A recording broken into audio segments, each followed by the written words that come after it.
The underappreciated zero conditional. Everybody thinks it's so easy, and it can be, but it can also be much more difficult than you might think. My name is Toby, this is Smash English, and here is everything you need to know, and I mean everything you need to know about the zero conditional for the B2 First Cambridge exam.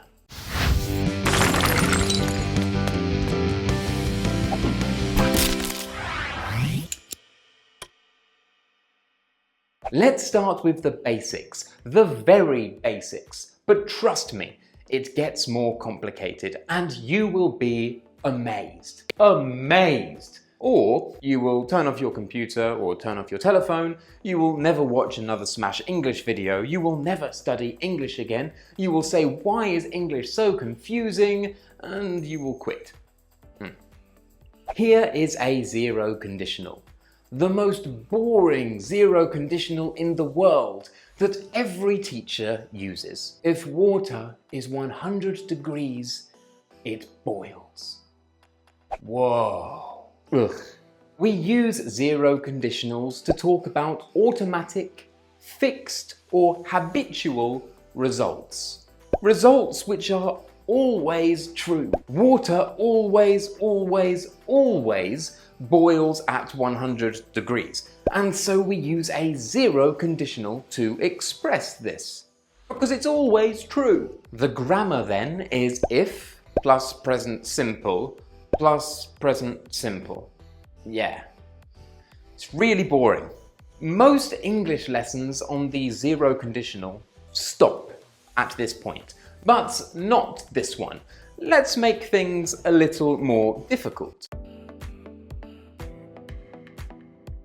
We can use any present tense with a zero conditional. Any present tense. The most important thing is that both clauses are a present tense. The if clause and the result clause. For example, we could use the present continuous. If I am having a shower, I listen to music. If I'm feeling sad, I don't talk to people. And we can use the present perfect. If I have had a busy day, I sleep better. If I've had an argument with someone, I don't talk to them for a very long time. These things are always true in the past, in the present, and in the future, so it is still a zero conditional, even though we are not using only the present simple. We can also replace if with when, or to make things more complicated, more B2, we can replace when with whenever. Whenever just means every time. Whenever water is 100 degrees, it boils. Whenever I'm having a shower, I listen to music. Whenever I have had a busy day, I sleep better. If you want, you can put the main clause, the result clause, first and the if clause second. This does not change the meaning. Okay? Simple enough. Let's make things even more difficult. We can also replace if with in case, but this changes the meaning. Let's look at some examples. If it rains, I bring an umbrella with me.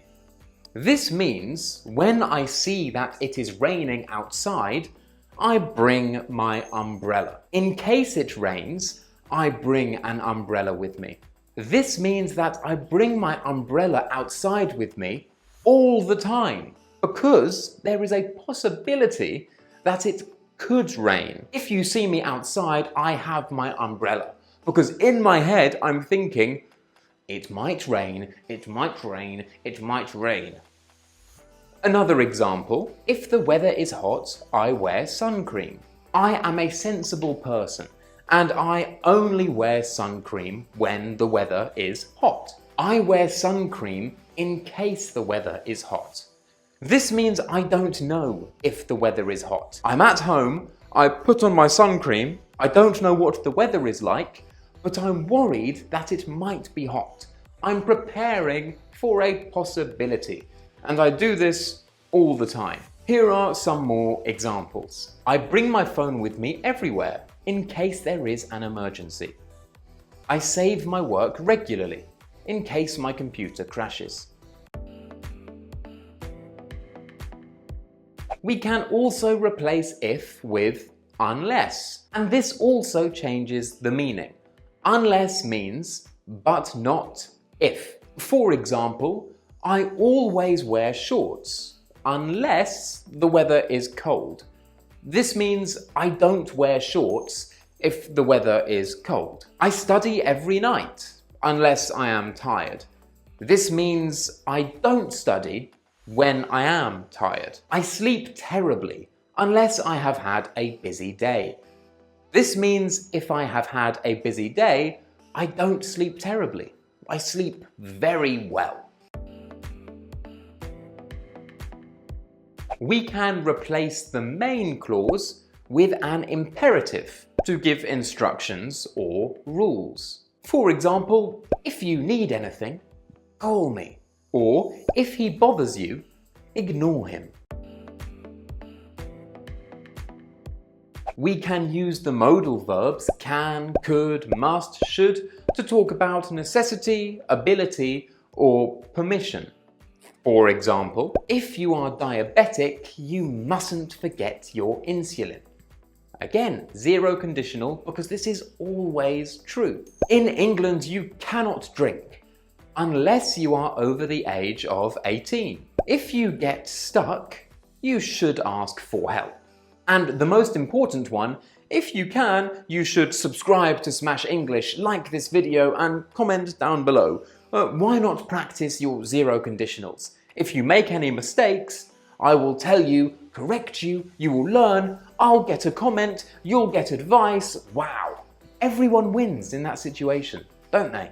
But I said at the beginning of this video that I would give you some information that would amaze you, that would change your perspective of English and make you question the very foundations of your knowledge. So let's do that now. What type of conditional is this? If I was late, my boss would be angry.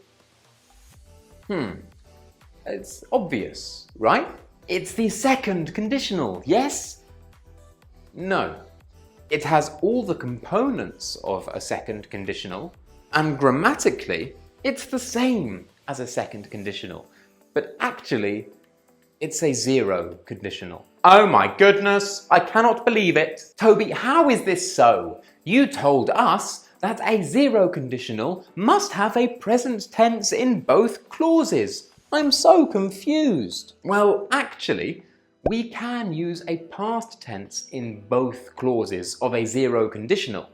This is to talk about things that were always true, but are not true now. To make it more obvious, in a zero conditional, even when we are talking about the past, we can replace if with when. When I was late, my boss would be angry. We cannot do that with a second conditional. Also, when we use a zero conditional to talk about the past, we cannot use the subjunctive were. If I were late, my boss would be angry. That's a second conditional. If I was late, my boss would be angry. That's a second or a zero conditional. It depends on the context. Now let's look at that would. We use would in the result clause of a second conditional, right?